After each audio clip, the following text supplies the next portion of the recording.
Alright, this is another matchup with the Affinity deck and Pauper. I'm going to be playing against a Cyclops deck, um, which you see here on the screen, Nivik Cyclops. Um, it's a defender, but if you play an instant or sorcery, it gets +3/+0 to the end of turn. There's a couple other creatures that do this similar thing. Oh, and he loses defender when that happens, so he can attack. Uh, there's a Kiln Fiend, which I think it's +2/+0. And I don't remember what other creature it is, but this deck that I'm playing against plays the Cyclops and Kiln Fiend and a bunch of really cheap sorceries and instants. The idea is to land one of these guys, um, play a bunch of instant sorceries, including ones that make them unblockable and double strike, and then they just kill you. That's pretty much the deck. Usually, I don't think there's much counter magic. I've seen some run it, but I just assume before a board that there's going to be none. Um, I think that against Affinity, I think it's since I know what's coming, it's usually I think it's semi-favorable for my deck before sideboard and very favorable after sideboard, because then I just side in even more killing thing because more removal. Because I think that just I just want to make sure that they can't get their guy um, across. You save until they, either you bounce them back or you kill them. They don't have a ton of creatures because all they're looking for is to land the creature, then untap, and then play their stuff and ram them through. So you can't let them do that because I think this might be a turn 3 kill. I might have been killed by a turn 3 one of these, or a turn 4. It's really fast. It's not. It's very. They don't need a whole lot to do it, so you have to be able to answer it right away. Um, so that's this deck. So we'll see this in action. Um, I kept my. I'm going to play first. I kept my hand. Obviously, I have some good plays. Disciple of the Void, a Prism, uh, or a Sun Chaser, or an Atog, or a Fling. I'm going to have my win condition sitting right here in my hand, and not really quite a way to play it, but um, we'll get there. So play a Vault, Disciple of the Vault, I should say, a Delver. So when this is first played, I don't know, I'm not sure exactly what I'm facing. It could be a mono blue, it could be a Delver deck, it could be any number of things. Um, but that doesn't really affect how I play the first part of the um, deck, and then I ripped a Galvanic Blast. So again, all these red cards, I really need to consider about finding some ways to get more red sources in this deck. I mean, the Prism certainly helps, and so does the Chromatic Stars. And sort of the Springleaf Drums, but you got to have a creature that you don't want to attack with. Which, if you get the Vault out, that's the Disciple of Vault. That works very well with it. But it still feels like I have a lot of red, and I'm always kind of wanting more mana sources. So I play. What do I do here? Prism, draw a card. And get a blue source. Yay. Yay. Um, so what's he do?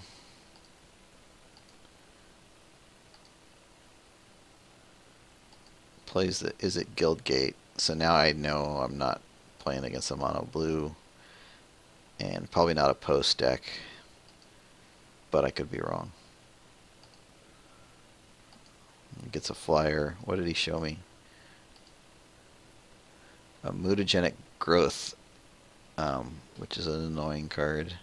But once I know that it's there, it's okay. Why does that preview just go away like that? A buggy piece of software.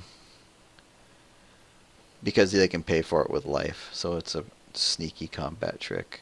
In fact, that's the only way I think he can play it, with life. He's got no green sources, and I don't think he has a. I don't think his deck is made for that. It's kind of cheeky in it, but that's good for his plan to get the other creatures down and just ram them through. So I take 3, right?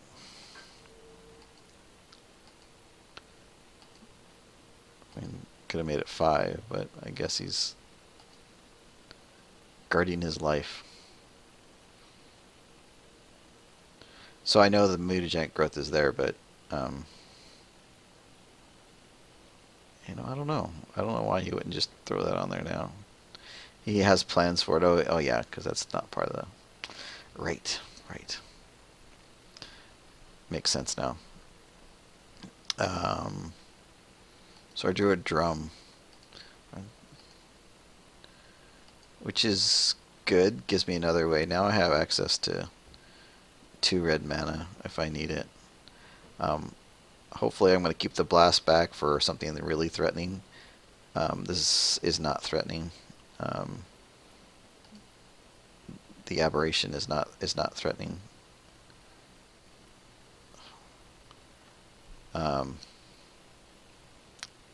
3/2. I mean, it does chip my life, but it's not going to kill me. Galvanic Blast, though, does 4, and it'll kill almost all of those little juice-up creatures. And I play the Sun Chaser.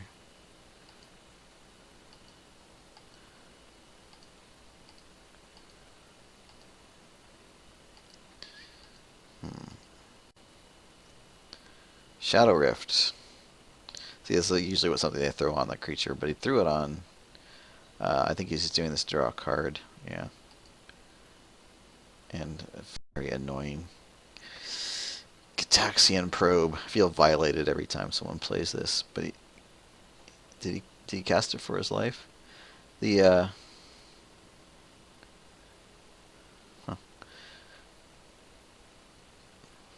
he must have, because I couldn't have hit him 4 times. So he cast that for life.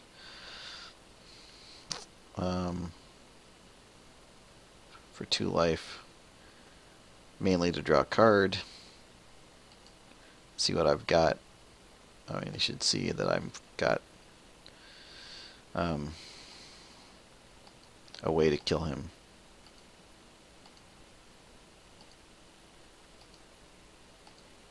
Okay, so we saw those 3 red cards, right? Keep that in mind.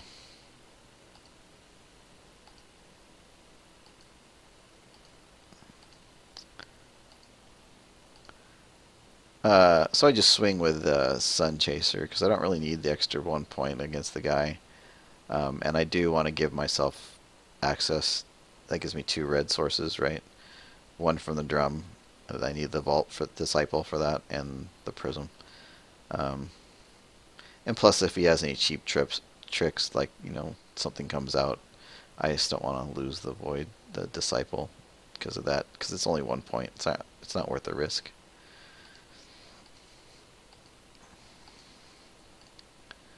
Bash you. And now just play the Enforcer. Play the Enforcer and ATOG.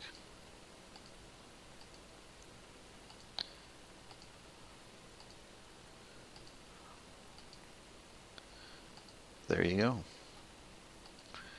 Beware. And he lightning bolts the Disciple. That's the other thing of this. The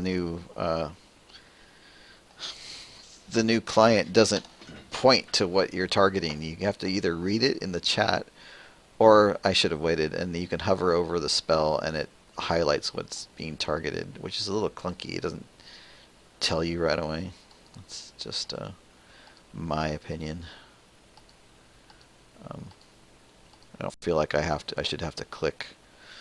There he is, Nivik Cyclops. So the key about this, though, is +3/+0, whenever he does this. So he's going to be 4, and Galvanic Blast will do 4 damage. I mean, he saw the blast. I mean, okay, you know, I have to blast it. He's going to have 5 cards in hand, and he's got a couple things that he just pays life with. He's got mutagenic. I know he's still got mutagenic growth still. And if he has the thing that makes this unblockable and double strike, so there's 3 spells, and that's going to be lethal. I can't let it live. Right? Right. Because if he plays 3 spells, he's going to gain 9. He's already going to have this +2. Although I guess he could play mutagenic growth on it.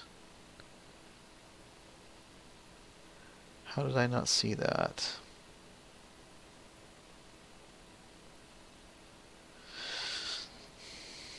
Well, he knows I have Fling, too. So he plays this, and if he... how much have I got? How much Fling damage have I got? 1, 2, 3, 4, 5, 6... 13 Fling damage. Oh, well. Isn't he dead here? Yeah, I think I might have miscounted this. I remember this now. I've got lethal here. There's 13 Fling damage from the ATOG. I played this really awkwardly after this, by the way. Oh, whoa, whoa, whoa, whoa, whoa, whoa, whoa, whoa. So, see, there. I'm hovering over. He's lightning bolting the ATOG on his instep. So he's tapping out and shooting at the ATOG. He's still dead. I mean, I have to save the ATOG, right? No 2 ways about that. I probably should sacrifice a land, I would think. Because I've got 3 mana to kill him. And then I could tap one of those, or maybe... How did I go about this? Oh, I just need the Fling to kill him, really. Oh, wait a minute, that's not going to.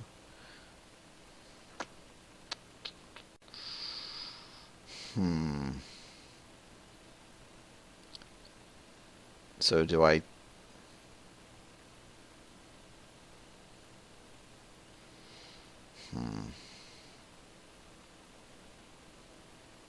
He's on 13. So...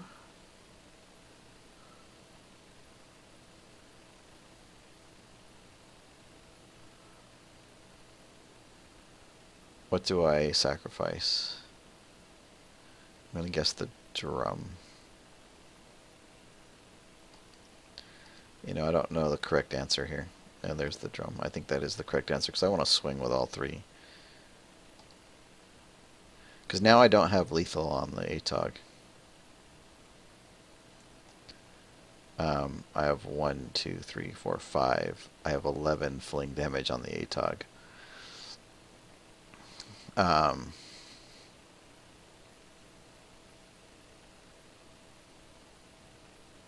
Unless I draw something. So right now, as it stands, I can't quite kill him. If I untap and draw a blank, which would be, let's say, a non-artifact creature,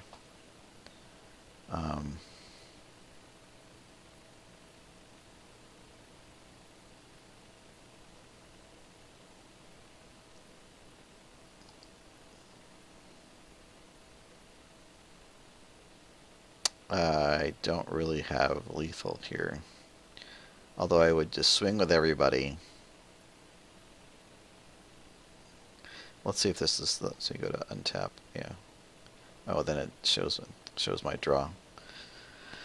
Well, he's dead now because I have the Seed of Sin on. But let's say I had not. If I had not, I would probably just swing. He has to block.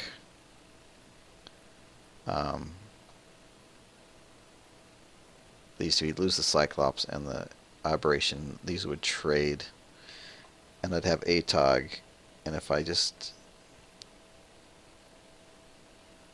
the problem... well, No, that's fine. When does your mana empty?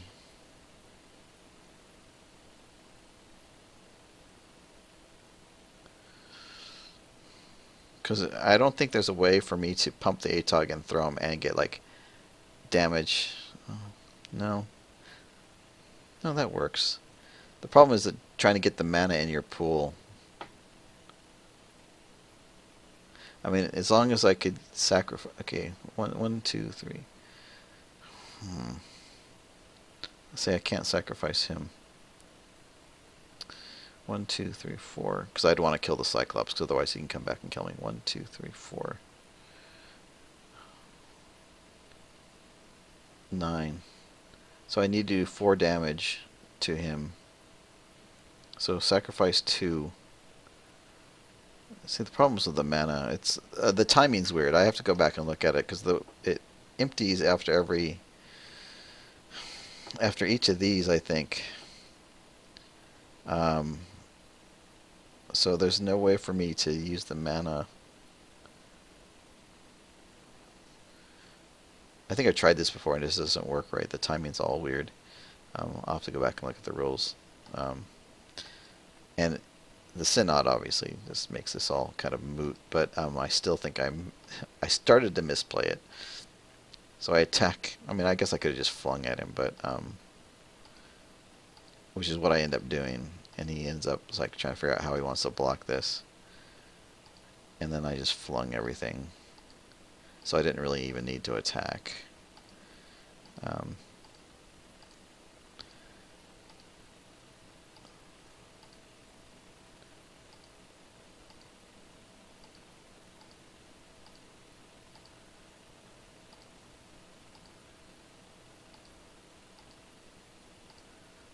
Yeah. So that's a little crazy. If I didn't have that, I guess I just Galvanic Blast the Cyclops, and then win the turn after that. Yeah, I think that's the way I would have to do that. Or just do this in yeah. Well, yeah, I guess you Galvanic Blast the Cyclops, then swing with everything. Well, no, you swing with everything but the... oh, wait, I didn't have that either. Ah, it's crazy. I think I win eventually anyway, but...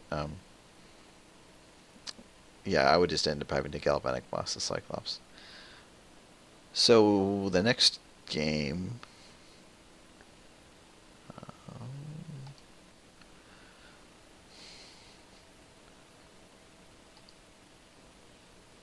who was that against? That was against Fat Pies. Spoiler alert.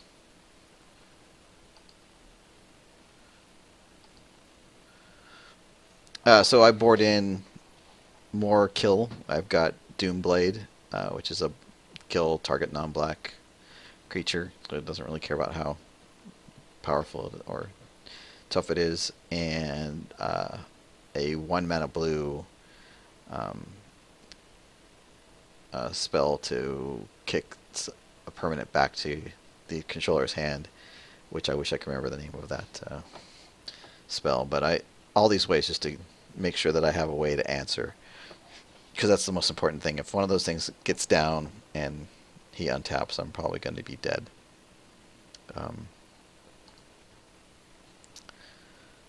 So yeah, 1, 2, 3, 4. Yep. So I kept ATOG, Trade Tales, Doomblade, Star, Sunchaser, Thoughtcast, and Ancient Den. Not the greatest, but I mean, I have a Doomblade and a way to... Well, I didn't have Vault of Whispers, but I had a way to play it with a Chromatic Star, but Vault of Whispers makes things a lot simpler. So yeah, Star. He plays this in Go, so I wonder what he could be holding back. He pro'd me earlier, so he knows what I have. I don't know what is up with that. I don't know what his hand is, so I just found that curious. Sunchaser, go.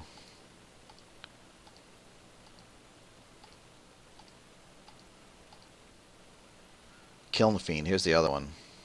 This one is a lot more killable, but it's still dangerous as hell. Even with, so he plays this down on turn 3. If he untaps with that thing, I'm probably dead. He's got 5 cards in hand. He's going to have 6, even if he lays one down. If he has the double strike and the ghost thing, not ghost, I can't remember the name of the spell, but if he's got those 2 cards, those alone get this thing up to 7/2, and it'll do 14 damage, and he only needs to pump it one more time to kill me. So he needs 3 spells, because that'll make it a 10/2 and double strike unblockable. So this deck's dangerous. I mean, you can't just let him go, oh, sure. I mean, you have to have an answer as soon as that thing comes down. I mean, it could be as early as turn 3, I'm going to guess, because yeah, if he has the right cards, certainly it's dangerous. And I guess that's one of the reasons why the deck's so popular. It's not to be trifled with. So he ran that out, and I was trying to figure out when I should Doomblade it, and first I was asking if he's gonna let me kill it on my own, but no, he is unconcerned with such things. So I play the Vault Disciple.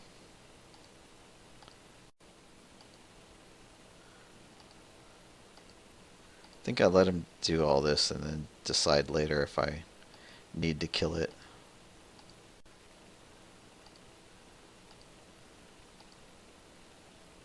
And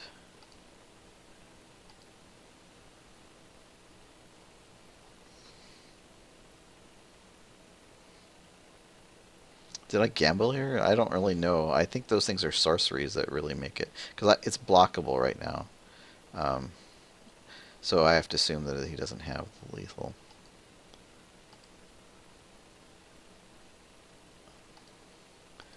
I declined to block.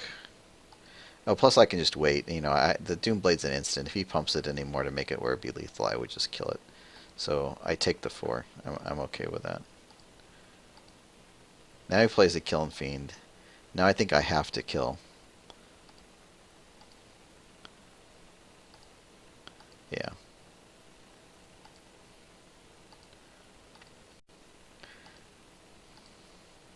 I mean,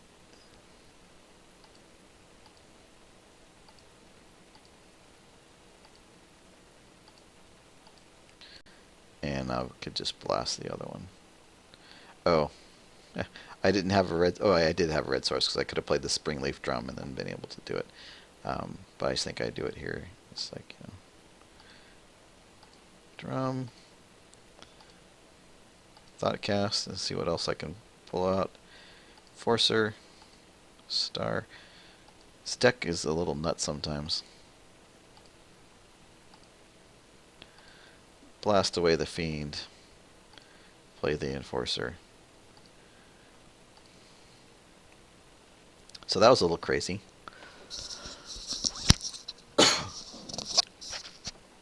And now he's got nothing right now. He's got 3 cards in hand, and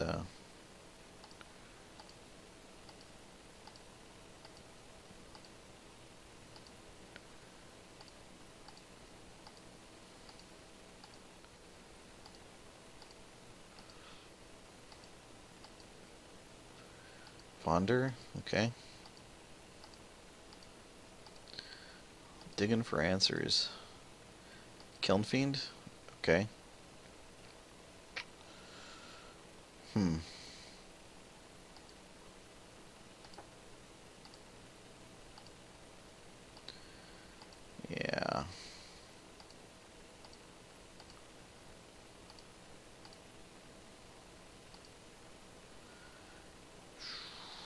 That's a threat. But luckily I draw a Galvanic Blast. If I didn't draw the blast, what could I have done? I mean, he's going to have 4 cards, and he's certainly probably, I'm on 13.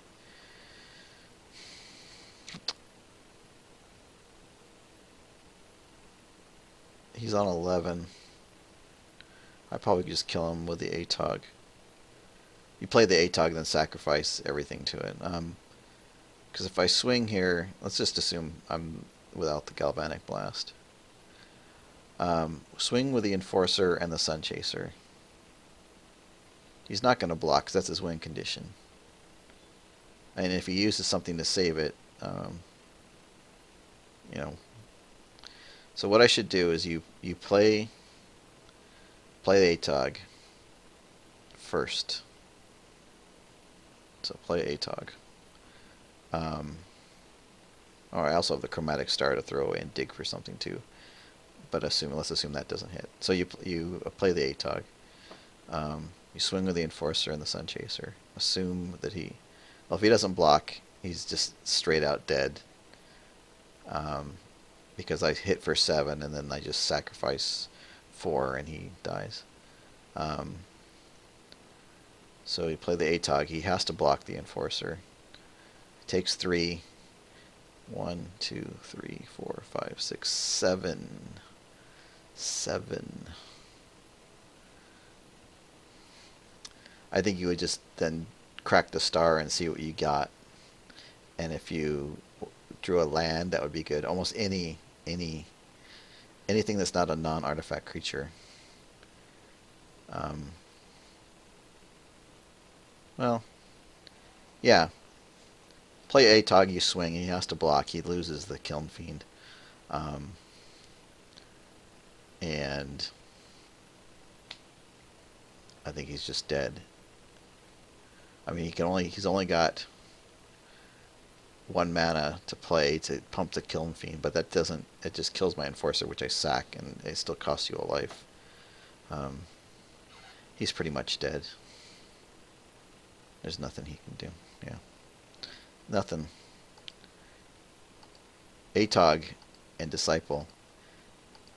Nice synergy. Yeah, I since I had the blast, I was fine playing it this way.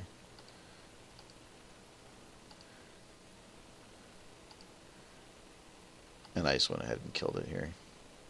Although that's, oh, because he was going to give it protection from, yeah. So he's just dead.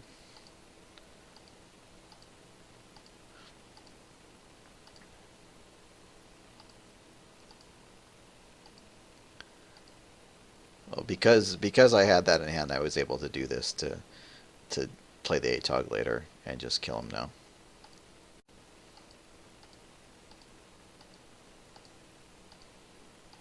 Yeah, Magic's a complicated game.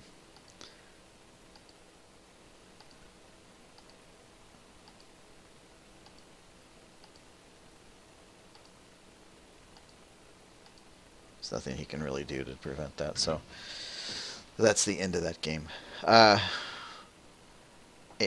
That's a really hard matchup for that deck. The Affinity, I think, especially if you have more removal, you really need the removal. You need to be able to get that once he lands his big spell, either the Kiln Fiend or the Cyclops. You have to be able to get rid of it. Kiln Fiend on turn 2 could be a problem, because on turn 3, could he kill me on turn 2? Well, with the right cards, I think you could. On turn 3, you drop a Kiln Fiend on 2, and then cast 4 spells on 3 mana, which you can do because he's got a bunch of stuff that's just sacrificing things like that. And I think the other ones are just 1 mana cost, so I think, yeah, you could do it. Turn 3, you just have to be you have to be able to kill stuff. Anyway, other than that, as long as you can get that, it's really favorable for Affinity.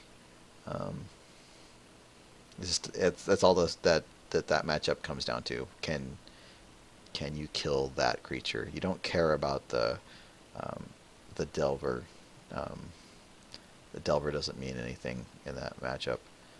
Um, but the Kiln Fiends and the Cyclops, and I don't know if he probably doesn't run the Wee Dragonauts, but maybe he does. Those ones do mean a lot. So you have to be able to kill those.